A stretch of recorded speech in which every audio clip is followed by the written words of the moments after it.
ये लड़का एक प्राचीन हेलमेट को पहनता है। तभी अचानक उसका शरीर धीरे धीरे गायब होने लगा था। इस चमत्कारी दृश्य को देखकर चाचा के भी तोते उड़ जाते हैं। वो सिर्फ जमीन पर बन रहे लड़के के पैरों के निशान को ही देख पा रहे थे। अब लड़का हेलमेट पहनकर महल के पास आता है और सीधा राजकुमारी के कमरे में घुस जाता है, जहाँ राजकुमारी बेड पर आराम से सो रही थी। लड़का राजकुमारी को पसंद करता था। तभी उसे बालकनी से एक अजीब सी आवाज सुनाई देती है और जब उसने जाकर देखा तो एक 50 फुट का गिद्ध पिंजरा लेकर बालकनी में बैठ गया था। इतने बड़े गिद्ध को देखकर लड़के के होश उड़ जाते हैं और उससे बचने के लिए वो हेलमेट पहनकर अदृश्य हो जाता है। तभी गिद्ध चहचहाने लगा था, जिससे राजकुमारी को बेचैनी होने लगी और अचानक उसकी आत्मा शरीर को छोड़कर बाहर निकल जाती है और चलते हुए उस पिंजरे में जाकर बैठ जाती है। राजकुमारी की आत्मा गिद्ध के वश में थी। फिर काम खत्म होने पर गिद्ध उस पिंजरे को लेकर उड़ जाता है। उसके जाने के बाद लड़के ने अपना हेलमेट हटाया और राजकुमारी को चेक किया, जो बिल्कुल एक लाश की तरह पड़ी थी। अब लड़का राजकुमारी की आत्मा को वापस लेने अपने चाचा के साथ एक पहाड़ पर बनी पवित्र झील के पास पहुंचकर छिप जाते हैं, क्योंकि उस झील पर ये लोग एक उड़ने वाले घोड़े को पकड़ने की तैयारी कर रहे थे। इस लड़की ने गलती से एक शापित गुड़िया को तोड़ दिया था, जिस कारण हजारों सालों से कैद एक चुड़ैल आजाद हो जाती है। लड़की चुड़ैल को देख सुन पड़ चुकी थी और इससे पहले कि वो कुछ कर पाती तभी चुड़ैल उसके शरीर पर कब्जा कर लेती है। तब से जब भी लड़की उसका नाम पुकारती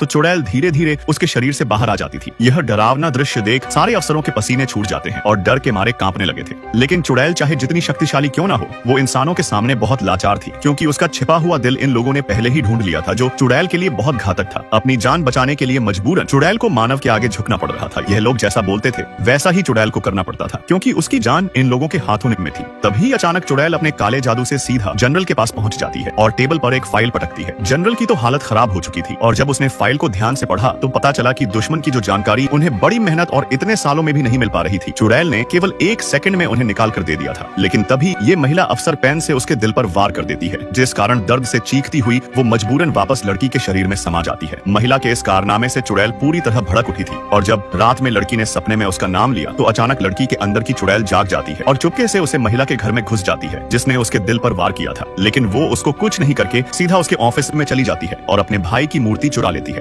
भाई की आत्मा को आजाद करने के लिए उसे एक शरीर की जरूरत थी, इसलिए वो एक गंजे आदमी को चुनती है जो उसके भाई के लिए बिल्कुल परफेक्ट था। इन लोगों ने 2 कैदियों को पकड़कर फ्रीजिंग रूम में बांध दिया था। फिर ये आदमी कमरे का तापमान -10 डिग्री पर सेट कर देता है। शुरुआत में तो आदमी और महिला को कुछ महसूस नहीं हुआ, लेकिन जैसे जैसे समय बीतता जाता है ठंड ने बेरहमी से दोनों के शरीर को जमा दिया था। फिर 2 घंटे बाद ये क्रूर शैतान आदमी और महिला को फ्रीजर से बाहर निकाल लेते हैं। दोनों कैदियों की हालत खराब हो चुकी थी। फिर इनको एक प्रयोगशाला में लाया जाता है, जहाँ एक 10 डिग्री और दूसरी 20 डिग्री गर्म पानी की बाल्टी रखी हुई थी, जिसमें दोनों कैदियों के हाथ पैरों को डालकर उनका तापमान कम किया जाता है। लेकिन इन लोगों का टॉर्चर अभी रुका नहीं था। ये लोग उन दोनों कैदियों को दोबारा से फ्रीजर रूम में डालते हैं और इस बार रूम का तापमान -40 डिग्री कर दिया था, जिससे महिला तो तुरंत ही बेहोश हो जाती है। थोड़ी देर बाद दोनों को फ्रीजिंग रूम से बाहर निकाल लिया था। इतने टॉर्चर के बाद भी दोनों कैदी अभी भी जिंदा थे, पर ये शैतान कहाँ रुकने वाले थे। अब ये लोग महिला के हाथों को जबरदस्ती एक्सट्रीम फ्रीजर में डाल देते हैं और तापमान को -200 डिग्री पर सेट कर देते हैं, जिससे कुछ ही पलों में महिला के दोनों हाथ पूरी तरह से बर्फ में। महेश एक ऐसे कमरे में फंसा हुआ था जिसमें चारों तरफ 1000 नुन्नू बटन लगे हुए थे, जिसे दबाने पर दीवार से कुछ ना कुछ बाहर निकलता था। यहाँ तक कि पिछवाड़े से सड़ा हुआ पाद भी बाहर आता था। उन सारे नुन्नू बटन को दबाने के बाद आखिरकार उसे बाहर जाने का रास्ता मिल जाता है। लेकिन दिक्कत यह थी कि वो दरवाजा उससे दूर था और वहाँ तक पहुँचने से पहले ही दरवाजा तुरंत बंद हो जाया करता था। महेश बार बार कोशिश करता, लेकिन हर बार की तरह दरवाजा बंद होने से पहले पहुँच नहीं पाता। वो एक गमला उठाकर उस नुन्नू बटन पर रख देता है, जिससे दरवाजा खुलता है। लेकिन उस नुन्नू बटन में इतनी ताकत थी कि उसने गमले को ही ऊपर उठा दिया था। अब महेश अपने दिमाग पर जोर डालता है और गमले में पानी भरकर उसका वजन बढ़ाने की सोचता है। लेकिन किस्मत ही ऐसी थी कि पानी सिर्फ उसी के सर पर गिर रहा था और करीब 2 घंटे की मेहनत के बाद पानी सिर्फ चुल्लू भरी जमा हो पाता है। उसके बाद उसने नुन्नू बटन पर टेप चिपकाई, लेकिन वो नुन्नू टेप की भी फाड़ कर रख देता है। फिर उसने एक दूसरा बटन दबाकर एक रस्सी निकाली, जिस पर वो लटककर आखिरकार वहाँ तक पहुँच जाता है। लेकिन जब उसने एक और दरवाजा देखा तो उसके